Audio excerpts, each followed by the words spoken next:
Praise lord. దేవునికి మహిమ కలుగును గాక. ప్రభుత్వ పయనమనే ఈ కార్యక్రమాన్ని వీక్షిస్తున్నటువంటి సహోదరులకు అందరికీ ప్రత్యేకమైన వందనాలు తెలియజేస్తూ ఉన్నాను. అందరూ బాగున్నారు కదా? దేవుని యొక్క కృపలో మరొకసారి మిమ్మల్ని కలుసుకునే భాగ్యం దేవుడు ఇచ్చినందుకు దేవుణ్ణి స్తుతిస్తూ ఉన్నాను. ప్రార్థన చేసుకొని ఈ కార్యక్రమాన్ని ప్రారంభం చేసుకుందాం. ప్రేమగలిగిన తండ్రి, మహోన్నతుడైన యేసయ్యా, మీకు వందనాలు, కృతజ్ఞతలు. నాయనా, ఈ మంచి సమయం మాకు ఇచ్చినందుకు వందనాలు. కొద్ది నిమిషాలు నాయనా నీ పరిశుద్ధ గ్రంథముల నుండి నీ మాటలు ధ్యానిస్తూ ఉండగా మాతో మాట్లాడండి. నీ ఆత్మచేత మమ్మల్ని నింపి నీ వాక్యమును గ్రహించి వాటిని మా హృదయంలో దాచిపెట్టుకోవడానికి, వాక్యానుసారంగా జీవించడానికి కావాల్సిన కృప దయచేయమని, నీ నడిపింపులో మమ్మల్ని ముందుకు నడిపించమని నజరేయుడైన యేసయ్య అతి శ్రేష్టమైన నామములో ప్రార్థన చేసి వేడుకొంచున్నాం తండ్రి, ఆమేన్. పేతురు గారు రాసినటువంటి మొదటి పత్రిక 1వ అధ్యాయం 18 నుండి 20 వచనాల్లో ఉన్నటువంటి భాగాన్ని మనం ధ్యానం చేద్దాం. మరొకసారి పేతురు గారు రాసిన మొదటి పత్రిక 1వ అధ్యాయము 18 నుండి 20 వచనాలు. పితృపారంపర్యమైన మీ వ్యర్థ ప్రవర్తనను విడిచిపెట్టున్నట్లుగా వెండి బంగారముల వంటి క్షయ వస్తువుల చేత మీరు విమోచింపబడలేదు గాని అమూల్యమైన రక్తము చేత, అనగా నిర్దోషమును నిష్కళంకమునగు గొర్రె పిల్ల వంటి క్రీస్తు రక్తము చేత విమోచింపబడితురని మీరు ఎరుగుదురు కదా. ఒకసారి మనము వాక్యాన్ని చదివితే, పితృపారంపర్యమైన వ్యర్థ ప్రవర్తనను మీరు విడిచిపెట్టున్నట్లుగా అని దేవుని యొక్క వాక్యము మొదట మాట్లాడుతూ ఉంది. మనమందరము కూడా మంచి ప్రవర్తన లేక చెడ్డ ప్రవర్తనలో జీవిస్తూ ఉంటాం. చూడండి, మన పనులు మంచి పనులు ఉంటాయి, చెడ్డ పనులు ఉంటాయి. ఈ పనులన్నీ ఎవరు నేర్పించారు? మనకు ముందున్నటువంటి మన తల్లిదండ్రులు, తాతలు నేర్పించారు. వారు నేర్పించినవన్నీ మనం నేర్చుకున్నాం. చూడండి, శరీర సంబంధమైనటువంటి అలవాట్లన్నీ కూడా వాళ్ళు నేర్పించినవే. చూడండి, ఆహారం తీసుకోవడం, మరి నీళ్లు తాగడం, మరి బట్టలు వేసుకోవడం, ఇవన్నీ దగ్గరుండి వాళ్ళు నేర్పించారు కదా. మనందరికీ కూడా ఏం మాట్లాడాలి, ఎలా మాట్లాడాలి, ఎవరితో ఏం మాట్లాడాలి, ఇవన్నీ కూడా వారు నేర్పించినటువంటి విషయాలే. మనము తినకూడనటువంటివి వారే దగ్గరుండి ఇవి తినకూడదని నేర్పించారు. కొంతమంది పిల్లలు మట్టి తింటుంటారు. వారు మట్టి తింటున్నప్పుడు ఇది తినకూడదు అని నోట్లోంచి బయటికి తీసేయడం కదా. ఆ తర్వాత నోట్లో వేళ్ళేసుకుంటుంటే నోట్లో వేళ్ళేసుకోకూడదని వేళ్ళు బయటికి లాగేయడం. ఇట్లా అనేక విషయాలు, మంచి విషయాలు నేర్పించారు. ఇవన్నీ శరీర సంబంధమైనవి. కానీ ఒక విచారకరమైన విషయం ఏంటంటే, దైవ సంబంధమైన విషయానికి వచ్చేసరికి వారు తికమకబడ్డారు. తర్వాత తరం వారిని కూడా వారు దారి తప్పి తర్వాత తరం వారిని కూడా దారి తప్పించారు. వారు చేసినటువంటి పని ఏంటంటే, వ్యర్థమైనటువంటి విగ్రహాల యందు విశ్వాసం ఉంచారు. విగ్రహంలో దేవుడున్నాడని నమ్మారు. సృష్టికర్తను మరచి సృష్టిని ఆరాధించడం వారు చేసినటువంటి విషయం. ప్రియులారా, సృష్టికర్త దేవుడు. సృష్టికర్త అన్నిటినీ సృష్టించాడు. చెట్లని, తర్వాత పర్వతాలని, కొండల్ని, తర్వాత జలాల్ని, ఇలాగ మనిషిని, అందరినీ, ఆకాశ పక్షుల్ని, ఆకాశాన్ని, భూమిని, అన్నిటినీ సృష్టించాడు. అయితే సృష్టించినటువంటి వాటి మీద మనం దృష్టి పెట్టాం. అందులో దైవత్వం ఉందన్నట్టు మనము ఆశపడ్డాం. అందులో దైవత్వం ఉంది అని భ్రమపడ్డాం. మరి చాలామంది దానినే నమ్మారు. చెట్టులో, పుట్టలో, అన్నిటిలో దైవత్వం ఉందని వారు నమ్మి వాటిని ఆరాధించడం మొదలుపెట్టారు. వారు ఆరాధించింది గాక తర్వాత తరం వారికి కూడా అదే నేర్పించారు. అది చాలా దుఃఖకరమైనటువంటి విషయం ప్రియులారా. దేవుడు అనంతమైనటువంటి వాడు, అనంత జ్ఞాని అయినటువంటి దేవుడు, ఆకాశమును భూమిని సృష్టించినటువంటి దేవుడు మరి ఒక చిన్న వాటిల్లో మరి ఇమిడిపోతాడు, అందులో ఉన్నాడు అన్నట్టుగా మనము ఆలోచించడం ఎంత అజ్ఞానం, ఎంత వెర్రితనం ప్రియులారా. అందుకే ఈ యొక్క పేతురు గారు రాసినటువంటి పత్రికలో రాయబడింది ఏంటంటే, పితృపారంపర్యమైన మీ వ్యర్థ ప్రవర్తనను విడిచిపెట్టున్నట్లుగా. ఇప్పుడు అది వ్యర్థమైన ప్రవర్తన. మన తల్లిదండ్రులు, పితరులు, తాత ముత్తాతలు వాళ్ళు చేశారు. దాన్ని మనం కూడా చేస్తూ ఉన్నాం. ఇప్పటికీ అదే కొనసాగిస్తూ ఉంటే దేవుడు దాన్ని విడిచిపెట్టమని పిలుస్తూ ఉన్నాడు. ఎందుకంటే మనము ఇప్పుడు ఎంతో నేర్చుకున్నాం. మనం చదువుకున్నాం, బయాలజీ చదువుకుంటూ ఉన్నారు, పెద్ద పెద్ద సైంటిస్టులు అయ్యారు, ఎంతోమంది ఇంజనీర్లు అయ్యారు, ఎంతోమంది ఉన్నత విద్యను అభ్యసించారు, ఎంత గొప్ప స్థాయిలో ఉన్నారు. మరి ఇంత తెలుసుకున్న, ఇంత జ్ఞానాన్ని సంపాదించిన తర్వాత కూడా ఇంజనీర్లందరూ కూడా, తర్వాత సైంటిస్టులందరూ కూడా, డాక్టర్లందరూ కూడా, అలాగే ఇంకా చదువుకున్నటువంటి స్టూడెంట్స్ అందరూ కూడా, ఉన్నతమైన ఉద్యోగాలు చేస్తున్న వారు, చదువుకున్న వారు కూడా వీటి మీద ఇంకా విశ్వాసం ఉంచుతున్నారంటే అది చాలా బాధాకరమైనటువంటి విషయం. ఎందుకని? మన చదువు మనకేం నేర్పిస్తూ ఉంది?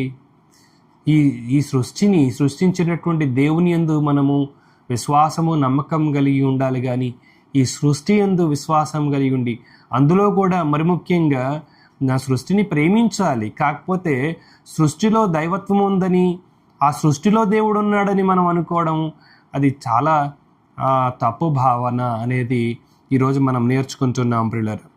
దీనిలోంచి ఆ మార్గంలోంచి విడిపించడానికి, ఆ చేసినటువంటి పొరపాట్లోంచి మనల్ని బయటకు తీసుకురావడానికి, ఆ పాపంలో నుండి మనల్ని బయటకు తీసుకురావడానికి దేవుడు వెండి, బంగారము ఇలాంటి క్షయమైన వస్తువులని ఆయన మనకు వెలగా చెల్లించలేదు. కానీ మనల్ని ఇందులోంచి బయటకు తీసుకురావడానికి ఆయన వెల చెల్లించాడు. ఎలాగంటే తన విలువైన, ప్రశస్తమైన, నిర్దోషమైన, నిష్కళంకమైన తన రక్తాన్ని ఆయన చిందించాడు ప్రియులారా. అంతగా ప్రేమించాడు మానవుని. దేవుడు ఎంతగా ప్రేమించాడు? ఎంతో ప్రేమించాడు. దేవుడు లోకమును ఎంతో ప్రేమించాడు. లోకం అంటే మనుషులు, లోకం అంటే ప్రజలే. నిన్ను, నన్ను, మన అందరినీ యేసయ్య ఎంతో ప్రేమించాడు. ఆయన అంతగా ప్రేమించాడు కాబట్టే ఈ లోకానికి శరీరధారి అయి వచ్చి ఆయన మనందరి కోసం ప్రాణం పెట్టాడు. తన విలువైన పరిశుద్ధమైనటువంటి రక్తాన్ని ఆయన చిందించి పాప క్షమాపణ నిమిత్తమై మనందరినీ పాపముల నుండి విడిపించడానికి ఆయన ఇంత త్యాగం చేయవలసి వచ్చింది ప్రియులారా. అందుకే అమూల్యమైన రక్తము చేత, అనగా నిర్దోషమును నిష్కళంకమునగు గొర్రెపిల్ల వంటి క్రీస్తు రక్తము చేత విమోచింపబడితురని మీరు ఎరుగుదురు కదా. మీరు తెలుసుకోవాలి. గొర్రెపిల్ల గురించి మనం అర్థం చేసుకుంటే యేసు ప్రభు వారు ఏ స్వభావం ధరించి వచ్చారో అది కూడా మనం అర్థం చేసుకుంటాం. గొర్రెపిల్ల సాధుజీవి, సాధు జంతువు. అది ఎంత తగ్గించుకుంటుందో, అది తన పనేంటో తను చేసుకుంటూ వెళ్తుంది. అలాంటి సమయంలో ఏదైనా ఒక జంతువు వచ్చి, క్రూర జంతువు వచ్చి దాని మీద దాడి చేసినా అది తిరగబడదు, అది మౌనంగా ఉంటుంది. అది మనం క్రీస్తులో మనం చూస్తూ ఉన్నాం ప్రియులారా. క్రీస్తు దైవత్వం కలిగి ఉండి, దేవుడై ఉండి శరీరాన్ని ధరించి ఈ లోకానికి వస్తే మనం అందరము ఆయన్ని హేళన చేశాం, ఆయన్ని మనం అందరం అవమానించాం, ఆయన్ని గాయపరిచాం, అనేక మాటలతో ఆయన నిందించాం, అనేక బాధలు పెట్టాం. అయినా ఆయన నోరు తెరవలేదు. ఆయన మౌనంగా ఉన్నాడు. ఎందుకో తెలుసా? నిన్ను రక్షించడానికే. నీ ఎడల ఆయనకున్న ప్రేమ ఆయనను తిరిగి మాట్లాడకుండా చేసింది. నిన్ను ప్రేమించిన యేసు ప్రభువారు నీవు అంటున్నటువంటి మాటలను చూసి ఆయన కోపం తెచ్చుకోలేదు. కానీ ఆయన నిన్ను ప్రేమించి నిన్ను విడిపించాలని అన్నిటినీ భరించాడు, సహించాడు. ఆ ప్రేమను మనం అర్థం చేసుకోవాలి ప్రియులారా.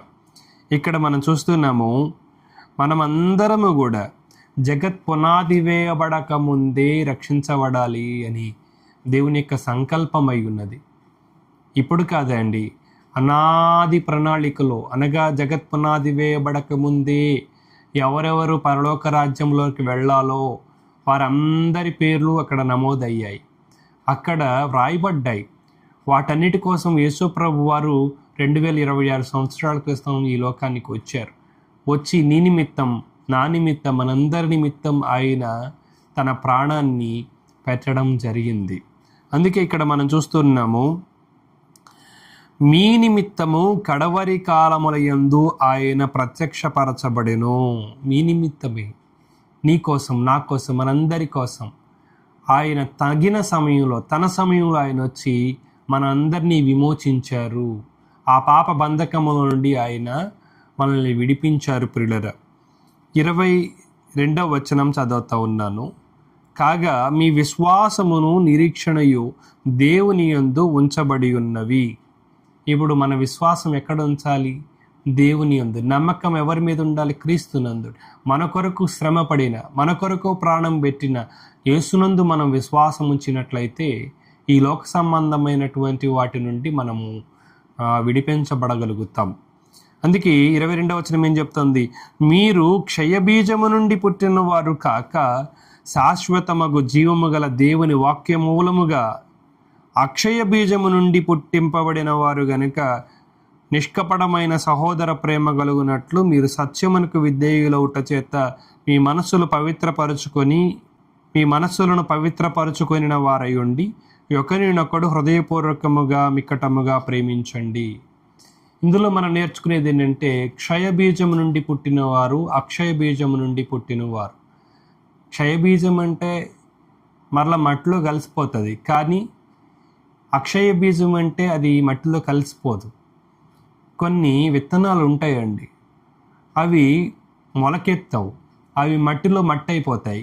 కానీ మంచి విత్తనాలు మాత్రమే మట్టిలో పెట్టినప్పుడు అవి మరలా తిరిగి మొలకెత్తి మరలా వృక్షంగా మారుతాయి, మరలా అనేకులకు ఫలాలు ఇస్తాయి.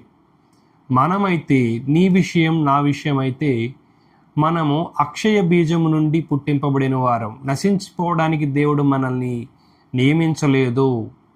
మనల్ని దేవుడు మరలా తిరిగి లేపుతాడు. చూడండి, ఆ విత్తనం మరలా నూతనమైన శరీరాన్ని ధరించి అది మొక్కగా, ఆ తర్వాత చెట్టుగా, వృక్షంగా ఎట్లా ఎదుగుతుందో అట్లా మరలా తిరిగి దీర్ఘకాలం, యుగయుగాలు, శాశ్వత కాలం ఉండడానికి మనం నియమించబడ్డాం. దేవుడు ఆ విధంగా మనల్ని ఏర్పాటు చేసుకున్నాడు. కాబట్టి దాని విషయంలో మనము దృష్టి పెట్టాలి, మనల్ని మనం గుర్తించాలి. మనము అక్షయ బీజం నుండి పుట్టిన వాళ్ళము అని మనం అర్థం చేసుకోవాలి. క్షయబీజం నుండి వచ్చిన వారం కాదు.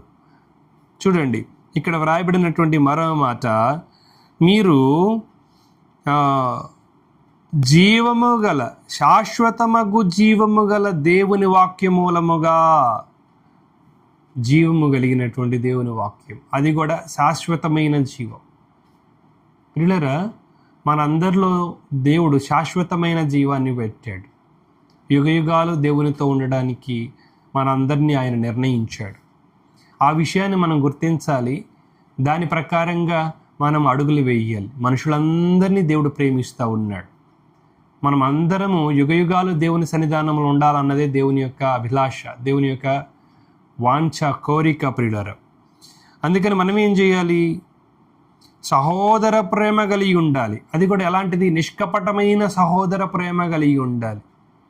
కపటమైనటువంటి ప్రేమలు మనం చూస్తూ ఉంటాం. మనుషులు ఉన్నప్పుడు చాలా ప్రేమగా మాట్లాడతారు, మనుషులు లేనప్పుడు వారి గురించి వ్యంగ్యంగా మాట్లాడతారు, వారి గురించి హీనంగా మాట్లాడుతూ ఉంటారు.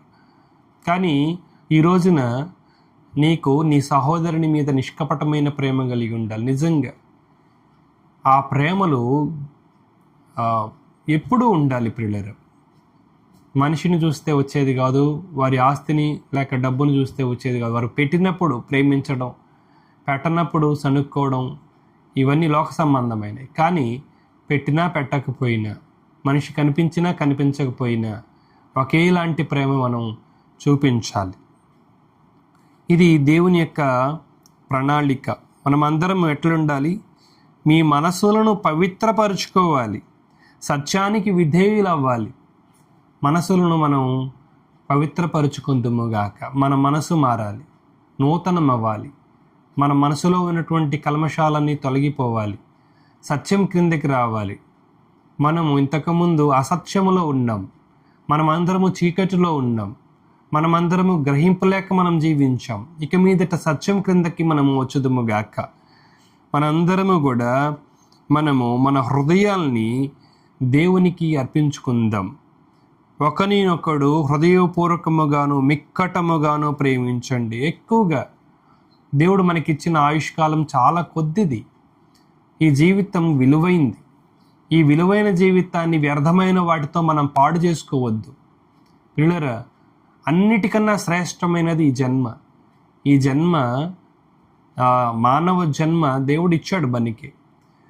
మనకంటే ఈ లోకంలో అనేకమైనవి ఉన్నాయి. మన వంటివి. చూడండి, మానవుడు ఈ లోకంలో జీవిస్తూ ఉండగా మానవునితో పాటు ఇంకా అనేకమైనవి ఈ లోకంలో జీవిస్తూ ఉన్నాయి. ప్రాణికోటి ఎన్నో ఉన్నాయి. పక్షులు ఉన్నాయి, తర్వాత జంతువులు ఉన్నాయి, ఇంకా వృక్షాలు ఉన్నాయి. అయితే దేవుడు ఏం చెప్పాడంటే అన్నిటికంటే మీరు శ్రేష్ఠులు అన్నాడు. మీరు ఆకాశ పక్షులను చూడండి, వాటికంటే మీరు శ్రేష్ఠులు అన్నారు. అలాగే మరి పువ్వులను చూడండి అన్నాడు. గడ్డి కంటే, పువ్వుల కంటే, వాటన్నిటికంటే మనం ఎంతో శ్రేష్ఠులం. ఈ లోకంలో ఉన్న వాటన్నిటికంటే శ్రేష్టమైన జీవితాన్ని జీవిస్తున్న మనము అనేకమైనటువంటి వ్యర్థమైన వాటిని మన హృదయంలో పెట్టుకొని ఈ జీవితాన్ని వ్యర్థపరుచుకొని ఈ జీవితమును నిష్ప్రయోజనంగా మార్చుకుంటే దేవుడు చాలా దుఃఖిస్తాడు. ఇందాక మనం మాట్లాడుకున్నాం కదా, ఈ జీవితం చాలా విలువైంది. ఈ ఆయుష్కాలము, దేవుడిచ్చినటువంటి ఈ ఆయుష్కాలాన్ని చక్కగా ఉపయోగించుకోవాలి. ఈ లోకానుసారమైనటువంటి వ్యక్తులుగా కాదండి, ఈ లోకము మీద కాదండి మనం ఉంచాల్సింది దృష్టి అంతా. చాలామంది దేవుడిచ్చిన ఈ జీవితాన్ని వ్యర్థంగా గడిపేస్తున్నారు. వ్యర్థమైన వాటి యందు మనసు కలిగి ఉంటున్నారు. కానీ ఈ జీవితాన్ని వ్యర్థం చేసుకోవద్దు ప్రియులారా. దేవుడు ఈ జీవితాన్ని మనకు విలువైందిగా ఇచ్చాడు కాబట్టి దీన్ని మనము చాలా జాగ్రత్తగా మనం జీవించాల్సినటువంటి అవసరం ఉంది. ఇందుకో 24వ వచనంలో మనం చూస్తే, సర్వశరీరులు గడ్డిని పోలిన వారు, వారి అందమంతయు గడ్డి పువ్వు వలె ఉన్నది. గడ్డి ఎండును, దాని పువ్వు రాలును, అయితే ప్రభు వాక్యం ఎల్లప్పుడూ నిల్చును. గడ్డి ఎండిపోతుంది, పువ్వులు ఎండిపోతాయి, కానీ ప్రభు వాక్యం ఎల్లప్పుడూ జీవించేది. యుగయుగాలు దేవునితో జీవించాలంటే, ఈ జీవితం ఎల్లప్పుడూ బాగుండాలంటే దేవుని యొక్క వాక్యమును మన హృదయంలో నింపుకోవాలి. మన హృదయాన్ని దేవునికి అర్పించుకోవాలి. దేవునితో మనం నడవాలి. మనము దేవుని వైపు చూసినప్పుడు దేవుడు మనకు అన్నీ ఇస్తాడు. లూకాసు వార్త 12వ అధ్యాయంలో దేవుడు రాసినటువంటి మాటను మనం చూస్తాం ప్రియులారా. లూకాసు వార్త 12వ అధ్యాయంలో మనం చూసినట్లయితే మరి దేవుడు మనతో సూటిగా మాట్లాడుతూ ఉన్నాడు.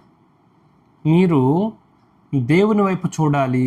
దేవుని వైపు అందరూ లోక సంబంధాలుగా జీవిస్తున్నారు. లోక సంబంధమైన వాటి యందు మనసు కలిగి ఉన్నారు. ఏం తిందాం, ఏం త్రాగుదాం, ఏం వస్త్రాలు కట్టుకుందాం, ఎలా సంపాదించుకుందాం, అంతా లోక సంబంధమైనదే. కానీ మనం గుర్తుంచుకోవాల్సింది ఏంటంటే మనమందరము దేవుని పిల్లలం. దేవుడు ఈ యొక్క జీవితాన్ని ఇచ్చాడు. ఈ బ్రతుకు దేవుడిచ్చింది. కాబట్టి దేవుడిచ్చిన యొక్క ఆయుష్కాలంలో దేవునికి మనం నమ్మకంగా ఉండాలి. దేవుని మీద దృష్టి పెట్టాలి. దైవ సంబంధమైన విషయాలు మనం నేర్చుకోవాలి. ఈ లోక సంబంధంలో బ్రతుకుతున్న బ్రతుకు దేవునికి నచ్చినట్టుగా, దేవుడు మెచ్చేదిగా మనం ఉండాలి ప్రియులారా. కానీ చాలా విచారకరమైనటువంటి విషయం ఏంటంటే దేవుడు లేని జీవితాలు జీవిస్తున్న వారు ఎంతోమంది ఉన్నారు. కేవలం లోక సంబంధంగానే బ్రతుకుతున్నారు. అలాంటి వారికి దేవుడు మరొక అవకాశం ఇస్తున్నాడు. ప్రియులారా, మనము తినాలి, త్రాగాలి, మనకి వస్త్రాలు అవసరం, మనకి ఇల్లు అవసరం. అయితే అవన్నీ కూడా దేవుడు మనకి ఇస్తాడు.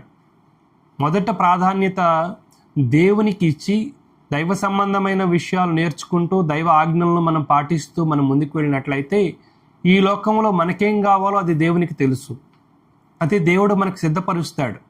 మనకి ఇల్లు కావాలా, వస్త్రాలు కావాలా, తినడానికి తిండి కావాలా, ఇవన్నీ దేవునికి బాగా తెలుసు. అక్కడ చాలా స్పష్టంగా వ్రాయబడింది. మీరు దేని గురించి విచారించొద్దు అని దేవుని వాక్యం సెలవిస్తూ ఉంది. ఆకాశ పక్షులను చూడండి, అవి విత్తవు, కోయవు, కొట్లలో కూర్చుకోవు, వాటికంటే మీరు శ్రేష్ఠులు కారా అని దేవుడు వాక్యం చెప్తా ఉంది. దేవుడు వాటన్నిటికీ ఇస్తూ ఉన్నాడు, వాటన్నిటిని పోషిస్తూ ఉన్నాడు. అడవిలో ఉన్నటువంటి మరి అనేక రకాలైన పువ్వులను చూడండి, అవి కూడా వాటి అందం ఎంత గొప్పది. వాటినే దేవుడు అంత గొప్పగా మరి పెంచి పోషిస్తూ ఉంటే అన్నిటికన్నా శ్రేష్టమైన జీవితాన్ని మనకు దేవుడు ఇచ్చాడు. అన్నిటికన్నా ఘనంగా ఉంచాడు మనల్ని. వాటన్నిటిపైన అధికారులుగా దేవుడు మనల్ని ఉంచాడు. ఇంత గొప్ప జీవితాన్ని ఇచ్చిన ఆ దేవుడు మనల్ని విడిచిపెడతాడా? ఆయన మనకి ఇవ్వకుండా ఉంటాడా? ఖచ్చితంగా ఆయన మనకి ఇస్తాడు. కానీ విచారమైనటువంటి విషయం ఏంటంటే అన్నిటినీ చూస్తూ ఉన్నాం, కానీ అన్నిటినీ సృష్టించిన సృష్టికర్త వైపు మన మనసును లగ్నం చేయలేకపోతూ ఉన్నాం. మనము సృష్టిని చూస్తూ ఉన్నాం, కానీ వీటన్నిటినీ చేసినటువంటి దేవుని వైపు అబ్బా ఎంత బాగుంది, దేవుడు ఇంత సృష్టిని ఇంత అద్భుతంగా చేశాడు అంటూనే ఉన్నాం, కానీ దేవుని వైపు మన మనసును తిప్పుకోలేకపోతూ ఉన్నాం. దేవునికి ఇవ్వాల్సిన స్థానం దేవునికి ఇవ్వలేకపోతూ ఉన్నాం. ఈ రోజున నీకు నాకు దేవుడు మరొక అవకాశం ఇస్తూ ఉన్నాడు. వీటన్నిటినీ చూసైనా గమనించు, గుర్తించు. ఈ సృష్టిలో కాదు, మరి సృష్టికర్తను మనం గమనించాలి, సృష్టికర్తను మనం ఆరాధించాలి. ఆ విధమైనటువంటి కృప దేవుడు మనందరికీ అనుగ్రహించునుగాక. మనమందరము దేవుని రాజ్యములో కలుసుకొని ఆయనను మహింపరిచేంత వరకు ఆయన మనల్ని విశ్వాసములో, నిరీక్షణలో నడిపిస్తూ లోక సంబంధమైన వాటిలో పడిపోకుండా దేవుడు మనల్ని కాపాడునుగాక. ఆమేన్. ప్రార్థన చేసుకుందాం. ప్రేమ నమ్మకం కలిగిన యేసయ్యా, మీకు వందనాలు. నాయనా, నీ వైపు చూచుటకు నాయనా మీరు మాకు భాగ్యం దయచేసినందుకు వందనాలు. ప్రభువా, ఈ జీవితం చాలా గొప్పది నాయనా, ఈ జీవితం ఎంతో విలువైనది ప్రభువా. నాయనా, ఈ జీవితాన్ని మీరు మాకు ఇచ్చినందుకు వందనాలు ప్రభువా. కొంతమంది నాయనా లోక సంబంధులుగా ఉన్నారు, నిన్ను విడిచిన వారుగా ఉన్నారు ప్రభువా. నాయనా, నీ వైపు చూడని వారిగా ఉన్నారు. దయచేసి అలాంటి వారిని మీరు దర్శించండి ప్రభువా. నీవిచ్చిన ఈ జీవితం ఎంతో విలువైందని, అది నీ ద్వారా ప్రసాదించబడింది, అనుగ్రహించబడిందని తెలుసుకొని ప్రభువా నాయన ఈ లోకంలో జీవిస్తున్న కాలంలో నిన్ను గ్రహించి, నీ ఆజ్ఞలను గ్రహించి ప్రభువా వాటిని అనుసరించి జీవించడానికి ప్రతి ఒక్కరిని ప్రేరేపించండి ప్రభువా. నాయనా, ఈ సమయంలో ఈ మాటలు విన్నటువంటి ప్రతి ఒక్కరిని నాయనా ఒక్కసారి ఆలోచించే విధంగా నడిపించండి నాయన. సృష్టికర్తమైనటువంటి నిన్ను ఆరాధించడానికి ప్రతి ఒక్కరికి మనసు దయచేయండి. నీ కృపలో స్థిరపరిచి నడిపించమని ప్రభువా నాయన, శాశ్వతుడైనటువంటి నిన్ను ఆరాధిస్తూ శాశ్వత కాలము నీతో ఉండే భాగ్యమును మా అందరికీ అనుగ్రహించమని వేడుకుంటూ యేసయ్య నామములో ప్రార్థన చేసి వేడుకొంచున్నాం తండ్రి. ఆమేన్. యేసయ్య రక్తమే జయం, యేసయ్య రక్తమే జయం. ప్రభు అయిన యేసయ్య రక్తం ద్వారా సంపూర్ణ జయం కలుగునుగాక. ఆమేన్. అందరికీ వందనాలు. యెహోవా మీకు తోడైండునుగాక. యెహోవా మిమ్మును ఆశీర్వదించునుగాక. ఆమేన్, ఆమేన్, ఆమేన్.